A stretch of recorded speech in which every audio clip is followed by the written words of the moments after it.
All right, now we'll go. I was thinking we can also talk about things that are going to be happening in the week so that we can plan out and edit for the day that thing happens. Super, like on schedule type shit, you know? Such as... Dude, get to the timer already, bro. How many times you done this, dude? Come on. Not enough, apparently. I don't know, like The Conjuring is coming out, or like a basketball game. A basketball game. I don't know. You have watched a lot of the basketball games so far. Or like, I don't know, like political stuff. Maybe not political. Yeah, we should definitely dive into that Fed first, dude. Especially because we know a lot about it. Yeah, people want our perspective, dude. They know they can't get it anywhere else. That's why they come to us, baby. Us. On that note, welcome to the podcast. You'll be seeing this soon. Okay, the amount of times we've said that. I know, dude. Okay, but this time it's for real. And we're also like, yeah. Or at least in this exact moment, I feel inspired to get it out earlier. Hey, if I have all this shit, I'll get it out by Tuesday. Stamp it, guaranteed. Dang, that's 2 days. You said it'd be out by tomorrow. Well, I mean, at least by the... Well, because of the 4K uploading shit, I don't know, because... that's true. Gotta give it like 6 fucking hours to upload that. At least by Tuesday. Tuesday, May 30... April 2nd. 1st. What comes? June 1st. June? This has easily been the fastest year of my entire life. It feels like twice as fast as any other year. I was thinking about this this morning. I was like, how are we already lived here for a year? It feels 2 times faster than last year even. I don't know how, but this shit is fucking flying past. And you guys have been with us for half of it. We started this podcast in November or maybe been October. With us for all of 2021. All of 2021. Except that month. But, you know. That month. That 1 month. Just a little bump in the road. The podcast still feels like it's this new baby thing. Like we're still learning the ropes, even though like we've technically done it for a while. It scares me. Scares me for how I'm going to feel when I'm 40, dude. It'll be like a week and the year's over. It's just going to be holiday, fucking New Year's Eve, and then start it over again. No, it's going to be 6 months of just normal, just everyday life. And then once like October hits, then it's holiday. And you're like, shit. 6 months, more like 2 weeks. I forgot they fit everything in 2 weeks. It feels like this year's been 2 weeks long, dude. It feels like New Year's was a month ago. Not fucking 5 months ago, We're almost... 6 months ago. We're literally pretty much to summer now. The longest day of the year is 3 weeks away. That day! It's just disturbing. The summer solstice, baby.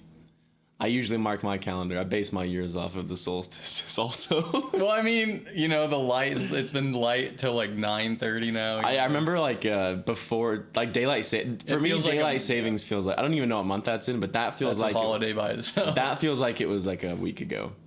And then now like the sun's out. And it's just till 9:30 at night. It's the weirdest feeling to look at. It's cool. I love it. It's awesome. I love You summer. can go walk around at 8 p.m. and the sun's summer. not even close to going down. The older I get, because when I was a kid, I used to think that winter was superior. Like, I just liked it better. I thought it was more fun. Dude, summer is so awesome. Well, just being able to walk outside in shorts and a t-shirt. And then just, like, not think about the weather. You can just walk out and it's comfortable. And it's like, that's nice. It is nice. And you can get a tan. I don't have one, but... If one chose to get one, they could. Hell yeah, bro. Shut the fuck up. Dude, I'm already super tan, actually, though. I'm one of the tannest guys at my place of work. Let me show up there, huh? Put them all to shame. No, I'm trying to get a girl there, bro. If coming with your skin tone, I would stand a chance. Well, I can pull off this yellow shirt. That's why I have to stay away from bright colors for a couple weeks until my complexion is able to come in. Once we start hitting those pool days, though. I forgot we have a pool in. We got a couple pool ins now. We do. That feels good. I just bought a new swimsuit. Try it on. Let me see it. Let me see it. You never told me about that before the pod, dude. Come on. Just, I was gonna surprise you, but here we are in the pod. Just came up. Damn, bro. Remember, speaking of diarrhea, just fucking hit. Dude, it's the worst. It's like not even.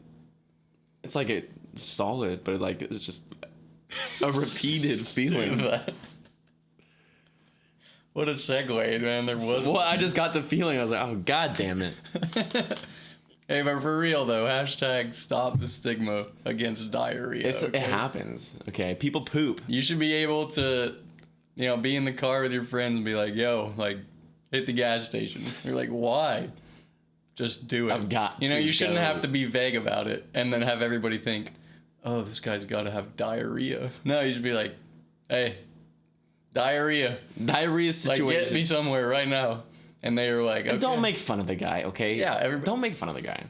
I know that you 20-something girls out there drinking 2 large Starbucks coffees a day and eating like a dried up leaf and a bowl of soup or something. I know you're graffitiing the inside of that toilet like 3 times a day. Okay? So let's not judge other people. That's the widespread, dude. Let's not judge people when they gotta have some diarrhea. Plus our demographic with IBS out there, dude. I've met so many people with IBS in like the past week. It's crazy. And it's like, hey. Everybody does it, man. I mean, what they're pretty much saying is I'm gonna go home and absolutely war crime a toilet after this. You keep your eyes off me for 4 minutes, you know where I'm gonna go. And you don't have to talk about it. There's probably no worse feeling in the world than like when you're 12 years old, back of the car on a long road trip, and you got the bubble guts. You already nothing will make you. The what? The bubble guts? Yeah. Or like rumbles in your tummy? Nothing will make you believe in God faster than being in the car and having to shit your brains out. And you're like, can we stop soon? You're like, oh, yep, there's a rest area in 30 miles. You're like, no, can we stop soon? Soon. Have you ever had to pull off on the side of the road and shit? I don't think I've ever had to have diarrhea on the side. Dude, I've done it twice. Twice. I'm sure that's not a proud moment to be squatting in a ditch, fucking shitting your The most out. recent time was like 6 months ago. It wasn't that long. Were we living here? Yes, we were. I was driving. Where were you going? They required you to pull on the side. I'm trying to fucking think. I was in Baird for some reason. I was passing Baird. So I must have been... No, it was election day. I was coming back from the election. Oh, I had just driven home. I had to drive home to elect. Or to vote. And then on the way back up, I had to, dude. Fucking, I had to. I always keep paper towels in my car for that reason. Oh, and to check my oil. But... Came in handy, dude. Oh, yeah, definitely to check the oil for sure. Check the levels of something. I don't know. Always got some Kleenex in my car. It's not my proudest moments. It's kind of liberating, though. You feel like, I don't give a shit what you think. Car passing by. You know what I'm doing. They're like, ooh, I don't want to be that guy right now. God damn. I don't even mind about getting on the side of the road. I'm in the other lanes. Just waving at everybody, dude. You just park your car in the middle of the road and tell them to go around. I put up my sign that says, I'm taking a deuce. Please don't honk. It'll scare me. It'll frighten my internals. I feel like but that's such like a, literally every person in the world probably has diarrhea once a week at very minimum. And yet it's just this. You have diarrhea once a week? What is it? Once a day? Is that Dude, no! You get diarrhea once a week? Probably. What the fuck? That's not normal. Is that not normal? No, that's why I said it's not normal. Like one time a week? You eat some fast food or something and it just doesn't sit well and then it... Oh, but it's just like one very... Out the other it's end. It's like one very rough. I don't mean like I have to shit 5 times in that one day. Oh, okay. I just mean like one time of them you is eat just... something bad. Oh. Oh, okay, yeah, maybe like A couple of your times shits a are week, fucking loose, you know. I wouldn't say loosey poopy is. I wouldn't say that means you have diarrhea. I think diarrhea is when you're like, I can't get outside of a 30-yard range of a toilet at any moment because you never know when it's gonna strike, that kind of thing. Oh, okay. Well, I mean, like, because I only get that like twice a year. yeah, no, I don't have that very often, but I think that. Well, I mean, you know, if you have a fucking liquid shit, it's still diarrhea. You know? Is it? Yeah, it doesn't. You might not like have come down with fucking like a stomach virus or something, but with the rhea, like those times, you know, like you eat, you know, bad meal at wherever, and then you know, like 4 hours later. When you say bad meal, do you mean like it was cooked improperly, or it was just like you ordered some shit? And maybe you ordered. Well, either one. You know, you ordered some shit. You go to Taco Bell at midnight, and fucking 4 hours later, you wake up sweating, and you're like, oh. Fuck. Like, thank God the toilet's literally 5 steps away. And then you just blow your fucking guts out into the toilet. And then you're good. See, I never get that from Taco Bell. It's usually like... I don't eat Taco Bell. Mac and cheese of any assortment. But, you know, I mean, feel like nobody wants to talk about that. You know, nobody wants to acknowledge it's also pretty fucking gross. that happens. Yeah, but it happens to literally everybody. But nobody wants to talk about having fucking god-awful diarrhea. Let's take the stand right now. Hashtag end the stigma. Stop the stigma, bro. End the stink. End the stink on diarrhea. Let's stop the stench. You should be able to tell your friend, like, oh, I can't come over because I'm having horrible diarrhea. Then your friend's like, dude, I got a toilet for you. And you're like, no. Like, you don't want me there. You don't want me to use your toilet. I'll burn a hole straight through that goddamn thing, I swear to God. That'd be impressive. Like that alien from, what's that movie called? Predator. Do you have diarrhea? No, but he's fucking acidic and he through the spaceship. No, that was Alien. I know, that was the joke. Okay. What's that? I believe that you were actually serious, so. I might have been a little bit, but it was a good cover. I was thinking Predator, like, shitting his brains. I was like, I don't think that happened in the movie. There's a 5-minute scene of him having diarrhea. He's just fucking... These humans don't sit well.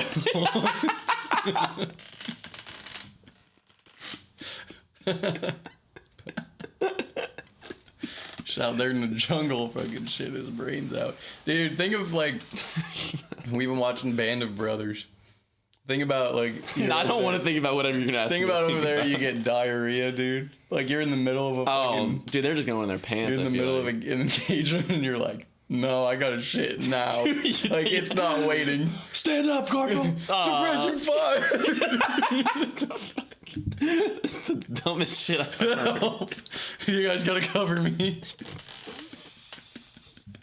Dude, you're saying it's a life or death situation, and you're not just gonna, like, you're gonna take the time to pull your pants down? You're gonna say covering fire so that you lay down a base of fire to protect you while you gotta drop trout. Dude, just fucking do it in your pants. You're not gonna have time to wipe, but I don't want to just fucking unload in my pants in that situation. Why? And then I gotta army crawl 600 yards with fucking diarrhea sloshing around. Sloshing around. We need to get off the fucking poop topic. It wasn't supposed to last this long. I just saw the Band of Brothers. I was like, fuck, dude, somebody had diarrhea every time those guys were fighting. Dude, you see the thing those guys were eating? Like, I bet. Yeah, you're probably... Somebody got killed, you know, got their throat slit, bending over and fucking just spraying diarrhea on the ground. What a sad way. That's the way I want to go, dude. That is humiliating. That's like the peak of humiliation. You get sniped while fucking shitting your guts out. God, that'd be It's awful. either shitting your pants before or after you die, though. I mean... Well, at least if you were dead, you wouldn't know, you know, then they don't want to move your body because you stink. Oh! That guy's stinky. This guy shit his pants. Dude. Yeah. Nobody told me he was going to shit himself. Fuck. I had respect for this guy when he was alive, but bro, come on. That's disgusting. That's a rough time, dude. So now that we're done with that... Now that we've squashed the stigma about diarrhea. Squashed it. We absolutely destroyed it. if you've ever had a dog get sick with a stomach virus or something, you get intimately familiar with the biological process. That's not the appropriate way to use the word intimate. I feel like you become intimately familiar. That's an inappropriate way to use that word. Absolutely. I've cleaned up liquid pools of dog shit because our dog got sick once. I'm so happy for you. And that's when I didn't do that before. Where it's literally just... You can't even get mad because it's just an animal at that point. So it's like, why would you get, grossed out by a human having to do it? Everybody's fucking doing that shit. Yeah, if I wake up one morning and you're just in the middle of the kitchen with surrounded by a fucking not on the floor. Acidic pool, you're just an animal at that point. I can't be mad at you. You walk into any public bathroom at any given time, there's like a 30% chance that you hear the sound of somebody having a tough day in the stall, They are having that saving grace moment right there in the stall. Thank God I made it to a toilet. He doesn't even care about how much it sounds. He's just like, oh. And you can just hear the relief, not only in the sound of his vocal cords, but also in the other things that are vibrating. So much relief all around. Honestly, I can kind of feel a little bit of that relief just being a part of that, It's a tough, when you are just thankful to make it to the Walmart bathroom, when you aren't even thinking this. You weren't even going shopping. You weren't even gonna shop at Walmart. You had to sprint. You somehow fucking saw the super center. You're pulling into the driveway, just park in the loading zone. Put it in neutral. You can't even put it in park. Get out of the way. Neutral. Car's just rolling. You can't even go back to park it. It's already too late. You ain't got the time, bro. Out. 5 steps. You don't have the time for that shit, bro. Somebody park. Here's the keys. Throw it. The cart pusher. He just pushes your car into a stall. That'd be clutch. I'd give that guy a tip after I was safe and sound. It's tough, It's a tough life out there. It's tough having a digestive tract. When I was a delivery driver for Jimmy John's, French bread, you've had their bread, right? I used to eat that every day, and I had to stop because that would give it to me the worst, and it would be bread. Well, when you're eating for some reason Jimmy John's French bread every day isn't good for you, and it would be weird. 3 times a week where I would just be driving, and then it was this weird feeling where it didn't feel like I had to poop, but it felt like someone just stabbed me right in the gut, and I'd be like, oh! And then I'd have to just literally sprint back to the fucking store. Here's your sandwich. Look, can I use your bathroom? I'm not even gonna play around here. Oh, I apologize. You're gonna have to earn this one. I need to make your way. I need to make the way back. I'm not gonna leave unless I can use your bathroom. So I'm going to shun your sandwich if I can't shit in your toilet. One time when I was delivering for Domino's, this is pretty irrelevant, but I delivered to an apartment complex. Well, the whole event was pretty weird. The whole delivery was just one of the strange ones, where multiple strange things are happening. I delivered to the guy. He opened the door. He was probably 400 pounds at least, shirtless. I think he was just wearing boxers. Hell yeah, dude. I love that. Just wearing boxers. So I was like, oh, here's your 2 large pizzas. I was like, yep, you can just sign the receipt for me. He was like, this ain't my first rodeo. I was like, okay. Didn't need to tell me that. I bet he uses that line every time. I was like, I'm just saying the rehearst lines I have in my head. He says that to everybody. That really wasn't relevant at all. But that's his daily interaction. He's like, I'll make him laugh. That was just kind of weird. And then I was leaving, and there was a guy in the courtyard of the apartment practicing I think he was flag twirling. Baton twirler. Yeah, he was throwing this thing, he had this practice thing or whatever, and he was flamboyant about it. He was giving his whole heart into this routine he was practicing. And there's a guy sitting in front of his own apartment in a lawn chair, literally drinking a beer and staring at this guy practicing and laughing out loud. No! He's chuckling to himself, and I'm just walking by with my empty pizza bag, and I was like, where am I, man? This is weird. He was sitting out there, literally like 50 feet away, just staring. Imagine how that guy feels. He's like, you're sweating. You can't drop it. Don't drop it. Don't drop it. He's gonna laugh at you, and then you drop just it. And looking you're over, and this bald, white, 40-year-old dude in sunglasses is sitting there drinking a beer and just chuckling to himself. I was like, oh man, this is rough. That's kind of cool though. You can just sit outside and make fun of the guy fucking flag twirling. Not really making fun of him, just like finding amusement from it. I would almost feel proud that that he was decided to watch me. To come out in a lawn chair and just observe and laugh to himself. Every Wednesday at 4 p.m. we do this, and I love it. Like that kind of thing.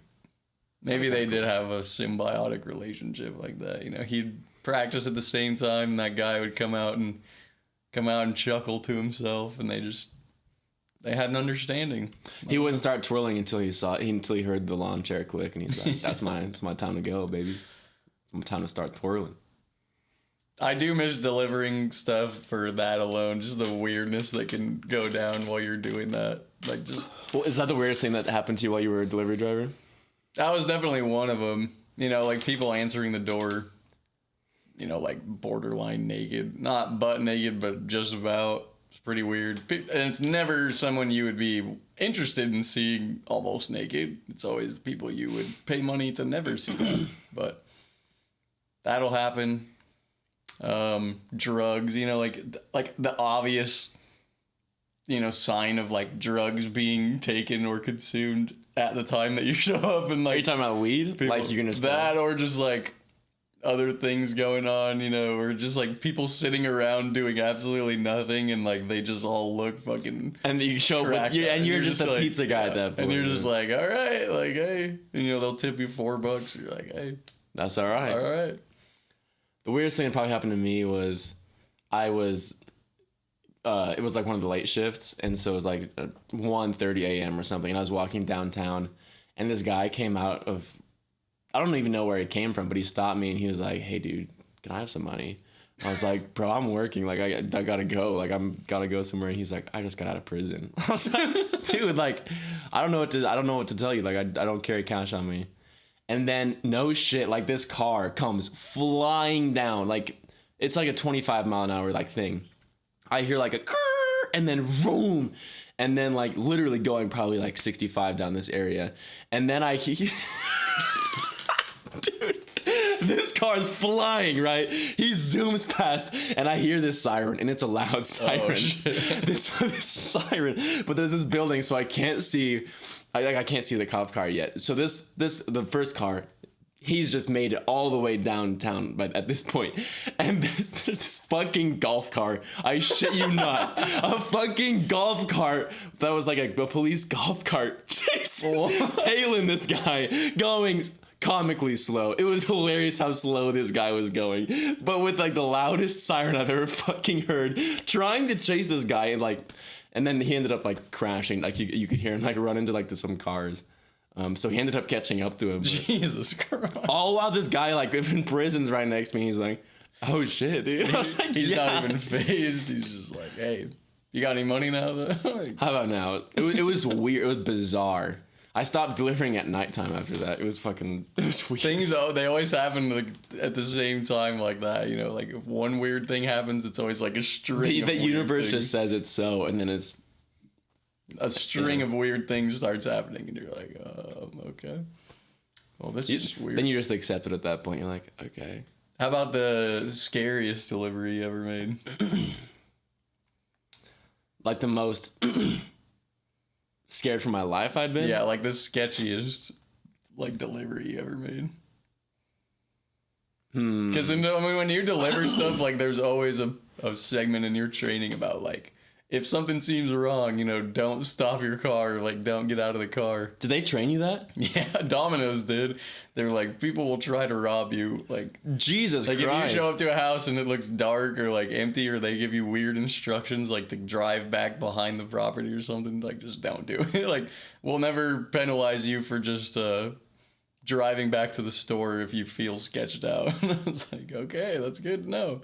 Did you ever have to do that? I never drove back. There was one time where I made the delivery where I was like really sketched out, and it was just It was a sketchy looking house that was kind of set off in one of the sketchier parts of the town.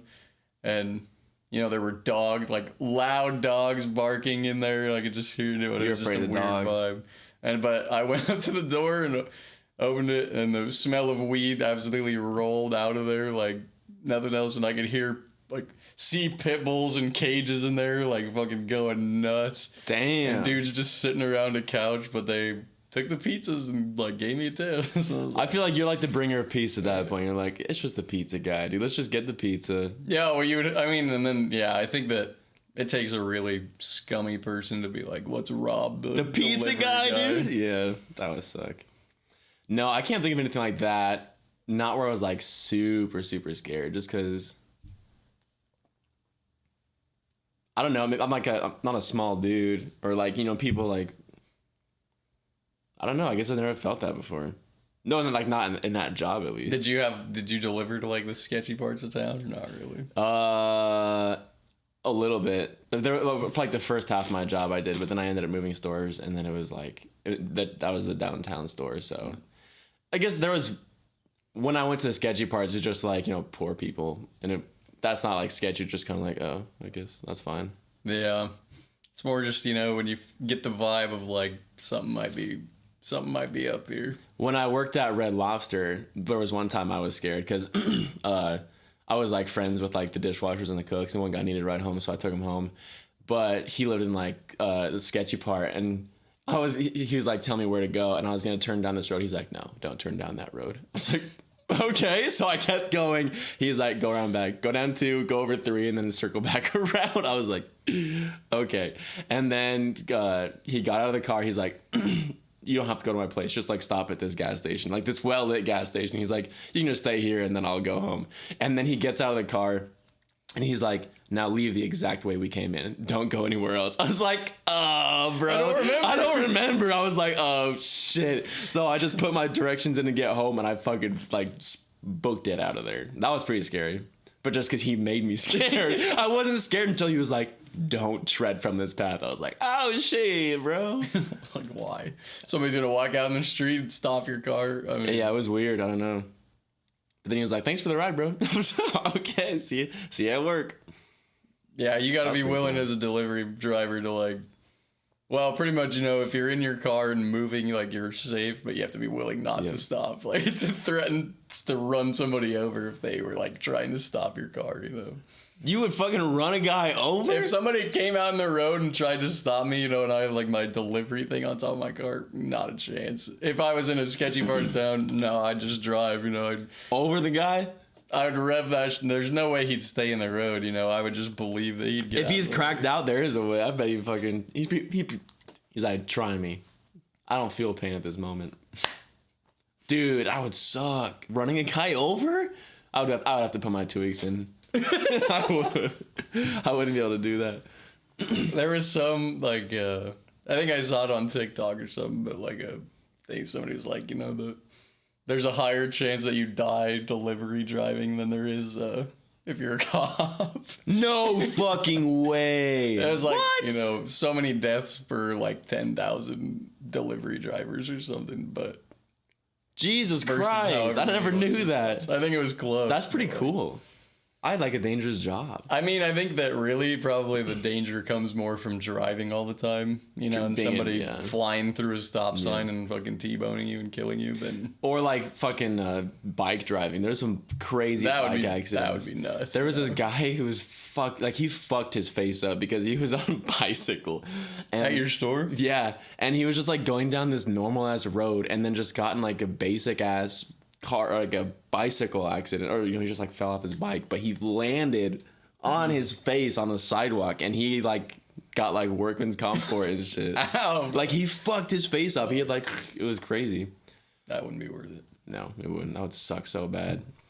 Losing your teeth or something for a $5 job plus tips. You came back from a no tip delivery and fucking wreck and break your face. Break your face. Ugh, nah.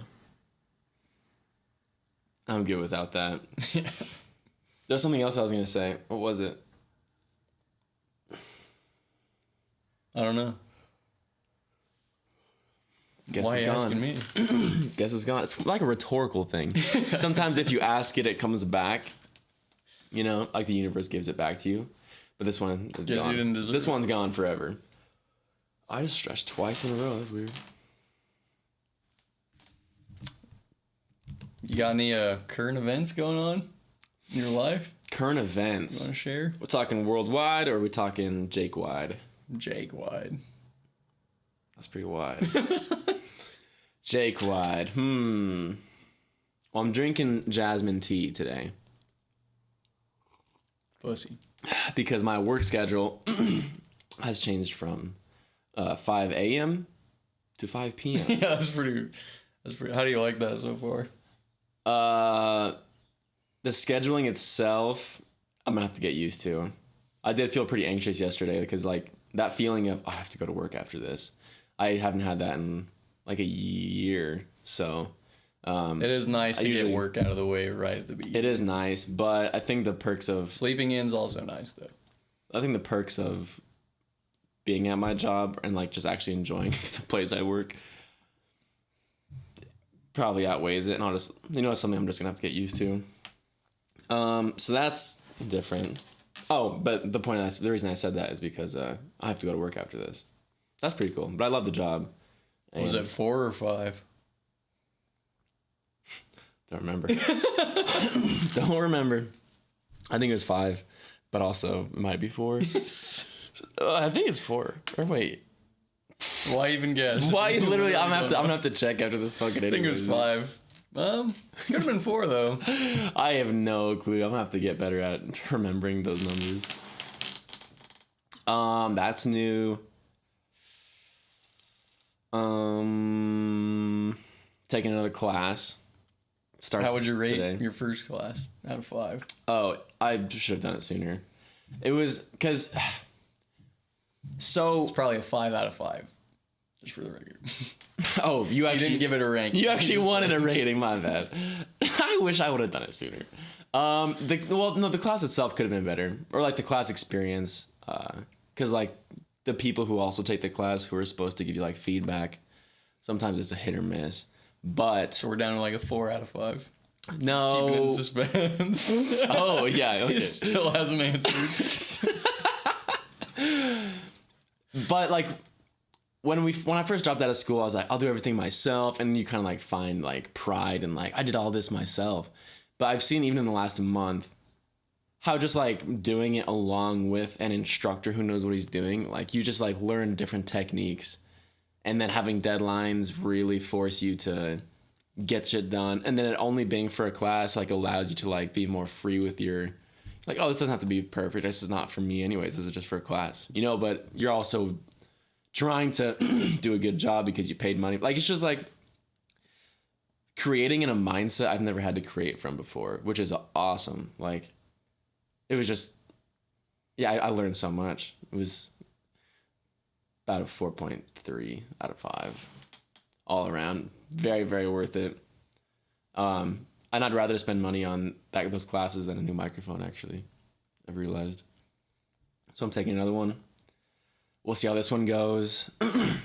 Might do 3 in a row. This one is. Ryan Tedder, the singer of One Republic. And what's like the basis of the lesson?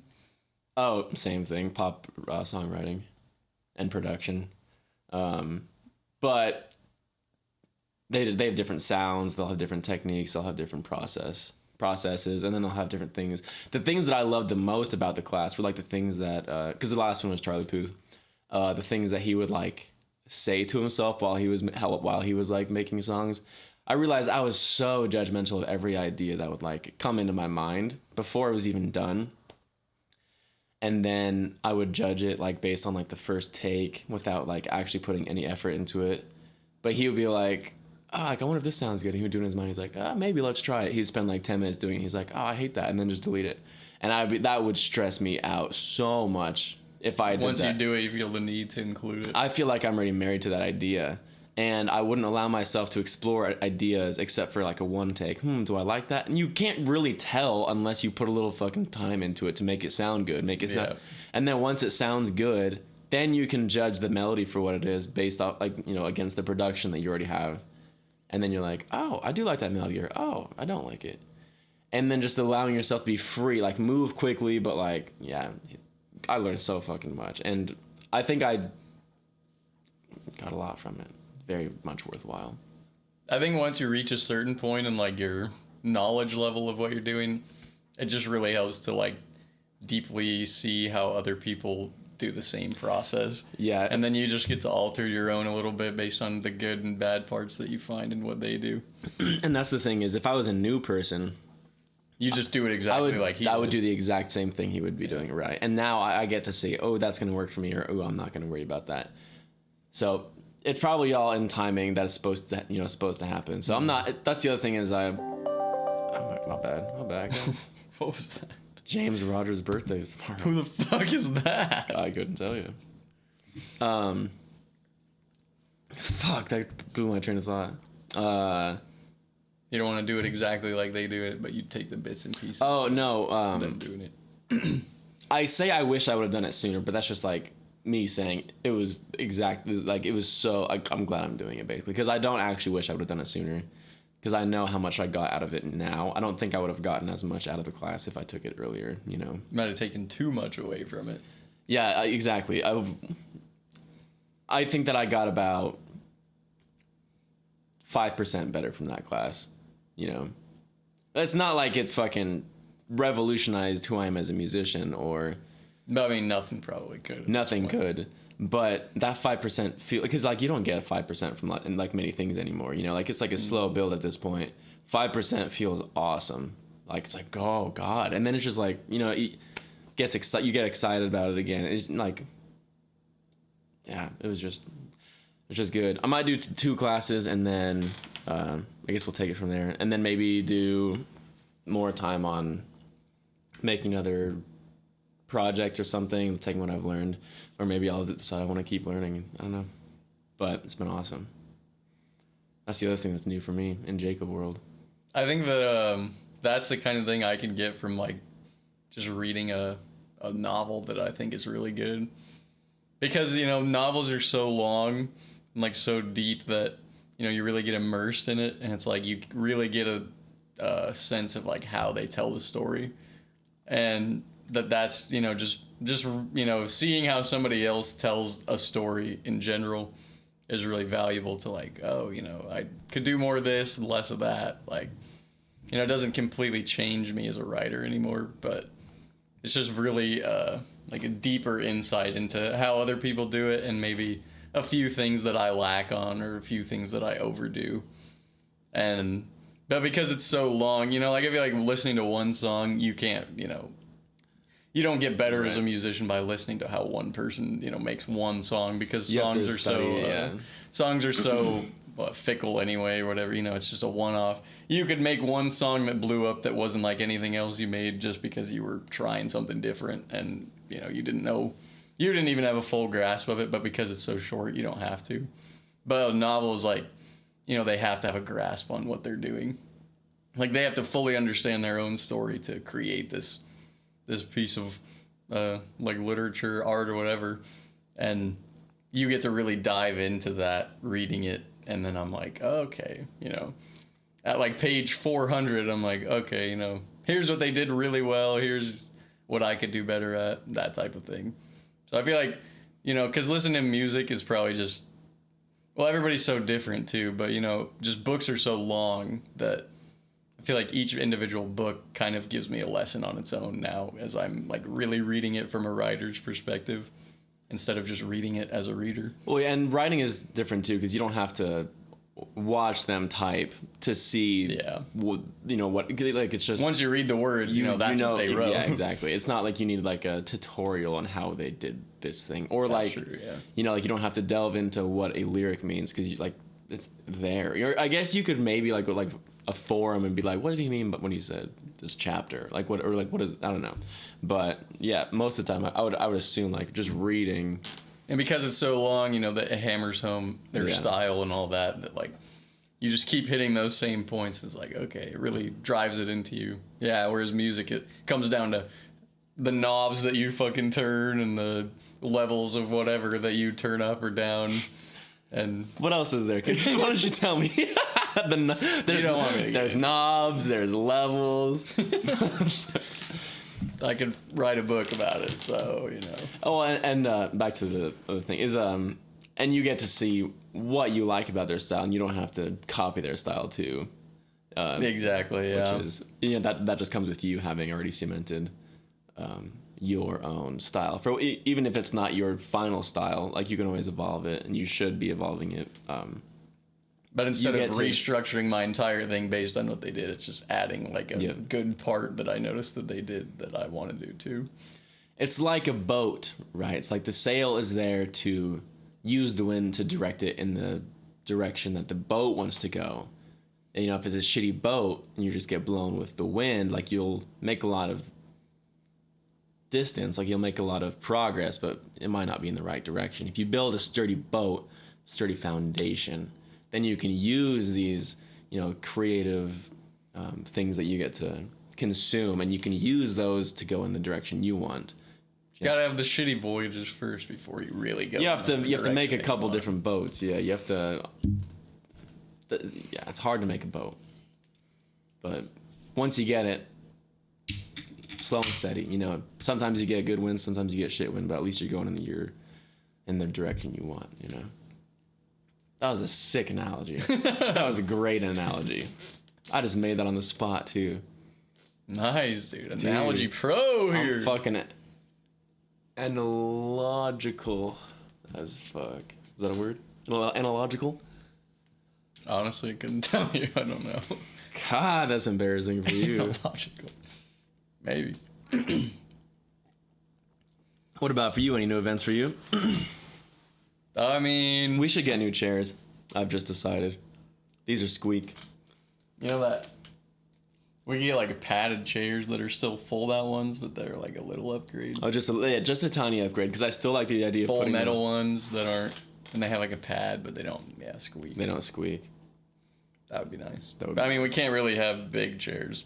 We need to be able to fold them away anyways and just put them back, but. Yeah.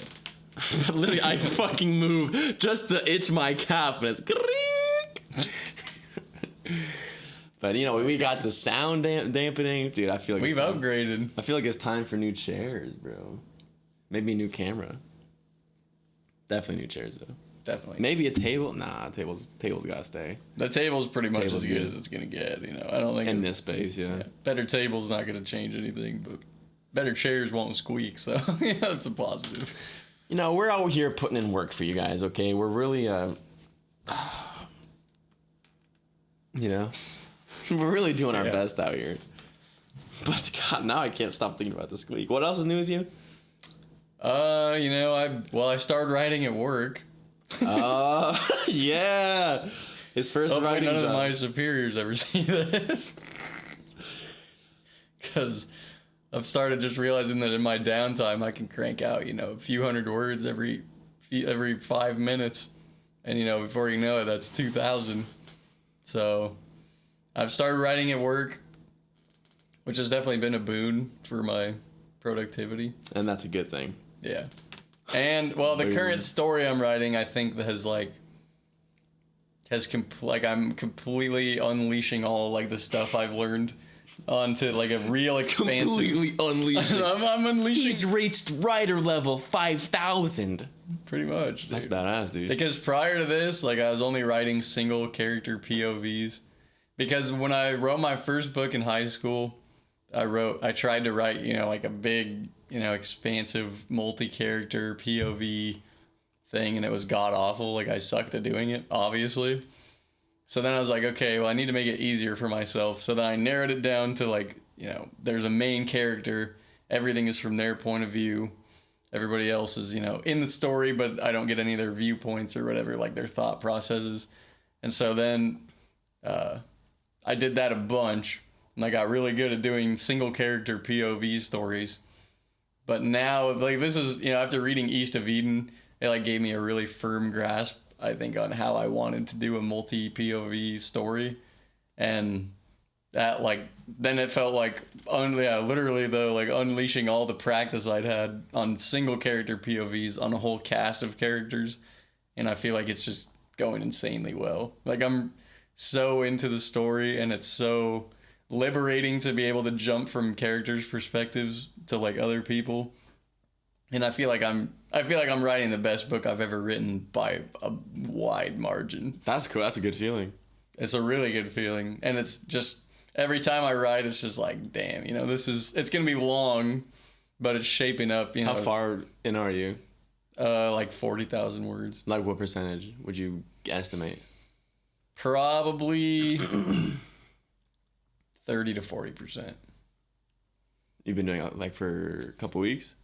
No, it's been a month. Damn. Probably. It'll probably end up being like 150,000 words. If I had to guess, which would be by far the longest book I've ever written. It could anywhere from 120,000 to 150,000. But of course, yeah, right. I have no idea how. It's because I've never done a book like this while being an actual, practiced writer. So I don't know how it's going to shape up quite yet, but it feels really good to write, and I feel like I'm writing the best book I've ever written by a wide margin. So that's awesome. And that makes it more fun every day to just be like, advance the next part of the plot. But it's like, it's so slow. It feels so much slower when you're getting, this character's perspective of what happened, and then it goes to this character to like, sometimes it's the same event, but then it moves it a little bit forward, and then it's 3 characters that meet up in the same scene to like advance the plot forward. So you're getting everybody, as it goes.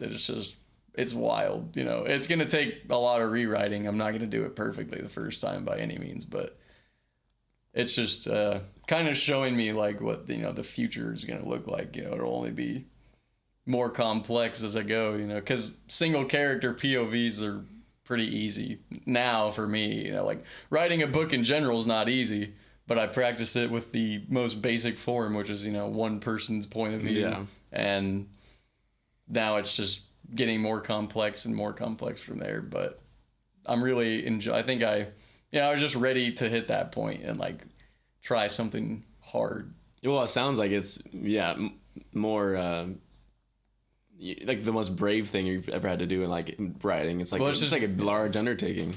Yeah, definitely. Well, it's weaving a narrative around 5 people's perspectives as opposed to one person, a single line forward, and like all the extra characters are involved and whatnot, and they affect the story. But when everybody gets to be, the main character for a while, it is a lot harder to weave together. And that's probably a shorter, like a shorter story for the single character, because it's only every event's just from their perspective, how it changes them. But everybody's changing in the current one. So, it's like, well, the story's about everybody, not just the one person whose perspective it's from. So, I'm sure you get to know your characters a lot better too. Definitely, yeah. I mean, and that's a definitely good lesson in writing characters, because now I'm having to do it for 5 people instead of just one in one story. So, like, they all have to flesh out in a meaningful way. I doubt you could have. Or could you write every book like this, or is it like you could undertake this one and then go back to writing a couple easy ones and then go back and... honestly, that I don't know. I won't know till I get it done and see how that just seems like so exhausting. Like you have to keep track of so many things. It sounds exhausting. It's definitely way more intensive work than I've done before, because it's just, keeping track of everybody. Nobody can have too little time in the main, on the limelight, and nobody can have too much, because it could be. Well, it's just a matter of deciding how you want it to be, how you want it to read and how you want the characters to be. Like, there's probably 5 major characters and then a few minor ones, I would say. But that's a huge undertaking compared to what I was doing before. And I won't do it right the first time, but it's just cutting my teeth on like big expansive stories now, and it's really fun for me right now. So it's the best part. I am envisioning like a single POV story as like a single, like you get to know that one song pretty intimately, but then like a multi point of view novel as like you have a bunch of different songs to keep track of. It'd be like Could I just make an album and then turn around and then just make another album right away? That's what it seems like this 5-person story is, but I'm not a writer, so I guess it's probably not as intensive as like a whole album's worth of songs, but like maybe more like an EP for every major character, and then 2 or 3 songs for the minor ones, like to flesh them out, like to flesh out their whole story. But they need to be a cohesive. So is it thing. 5 main characters and then there's other smaller characters on top of that, or there's 1 main character and then 4? No, there's not 1 main character. I just settle on calling them major and minor characters. So like 5 major characters who are all pretty much the main characters, and then a handful of minor ones that get involved a lot, but they don't have like a whole narrative built around their story. Can you talk about what this story is about, or probably not? I mean, well, it's pretty much like this evil thing appears in this town, and it's pretty much the major characters all encountering it on their own. It's called Devil in the Woods, so it's about all the major I'm still in the whole the major characters all encounter it individually, and I'm only on like the 3rd one. But then other thing, it'll start affecting other things, and like it'll all, come together. Like, one character is a fall from grace to pretty much dark side type thing. And, it'll just be the whole, them turning against everybody else and all that type of thing. So 30% of the way through, and then you guys can catch it on Amazon Books. Oh yeah, I'm gonna try to publish Summer of Man before that though, because that one is getting edited. Yep, I'm sending it like right tomorrow. Now. Okay, I was there now, right? For it to get professionally edited, and that's a single character POV, so it's like one of the. But I think that's like the pinnacle of my, single character books, is that, and then it'll be The Wonderful Machine. But I have to rewrite that, and that'll probably be a 2-character point of view. Like 2 of them have, like the story centered around 2 people, but then this one's like 5. And then Murder House Trilogy is kind of just on hold. On hold. If it comes, I don't know. I don't. It's just on pause at the moment. And that was kind of like my, it was just practice for self-publishing one, and just writing, like a series of books too, to like, a narrative that goes across multiple books that still holds up, which I think I did. I think that was beneficial. The most beneficial thing was writing multiple books that have their own stories while also having like an overall story that goes across books, because they have to be interesting by themselves without just being like, oh, here's the cliffhanger that leads into the next book. It has to resolve in itself, and then still have the overarching story arc. But yeah, I think that's what it's good. God, fucking everything takes so long. Everything that's worthwhile, it just takes so fucking much time. Literally, the better I get at doing it, the more time it takes, because it's just like I know how to finely tune the little individual parts, but that just takes up so much time. Would you ever up your word count? I mean, like the current book is gonna end up. No, I mean like per day.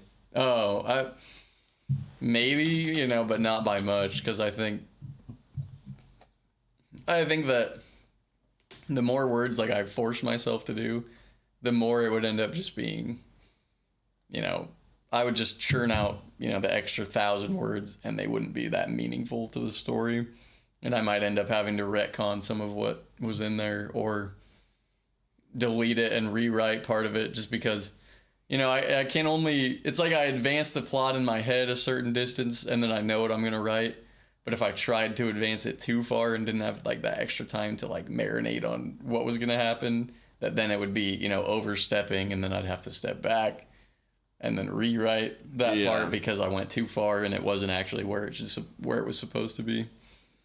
So maybe a little, 2,000 words I think would probably be my max, because if I had a day where I just cranked out 4,000 words, I don't think that there's a very high chance that it would all be high quality, like... Unless you're really feeling it or something. Yeah, unless I was just really feeling, the narrative in that day where I was like, I know exactly what's going to happen and I want to write out this, and this. But otherwise, it's like the next day, then I think of the next thing that could happen. It's like, oh, well, it could have happened 1,000 words before what I started writing. So, yeah.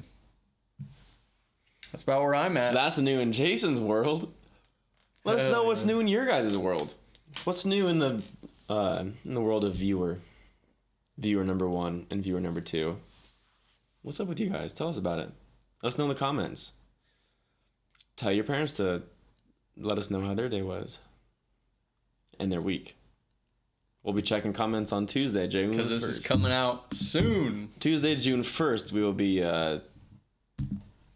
checking comments. And the future, hopefully, will be, more current stuff. We didn't really have anything on deck for this, but this is kind of the trial run of an instant turnaround. And maybe doing some like research throughout the week about like what's new and shit, like what's popping. What we can comment to milk for views. Absolutely. Absolutely. We're trying. What we can offer our views on. So. What we can do to blow the fuck up. That's exactly. We're desperate for attention at this point. So. Always. That's nothing new. And this drum rack doesn't even fucking... don't even have to use it anymore. That's all right, though. We don't need it. I feel like this was a good one. I think so. This is a good talk. Hopefully the audio quality sounded better for you guys. Let us know how it did. Yeah. You'll be seeing it on Tuesday. Tuesday. We'll see you guys on Tuesday. Okay. No Hate Wonders podcast on YouTube. There will be an older episode coming out sometime in there, too, because... Well, we were just sitting on it. Yeah, we were sitting on it. We had a little bit of issue with the uploading of the video, but I think we got it. Apple has defeated me multiple times in the last week, so I think we got it figured out finally. But yeah, No Hate Wonders pod. TikTok, Instagram. Hit us up. Blow those views up. Blow it up, baby. Hashtag blow this up. Hashtag blow us. Hashtag blow. All right. Adios, amigos.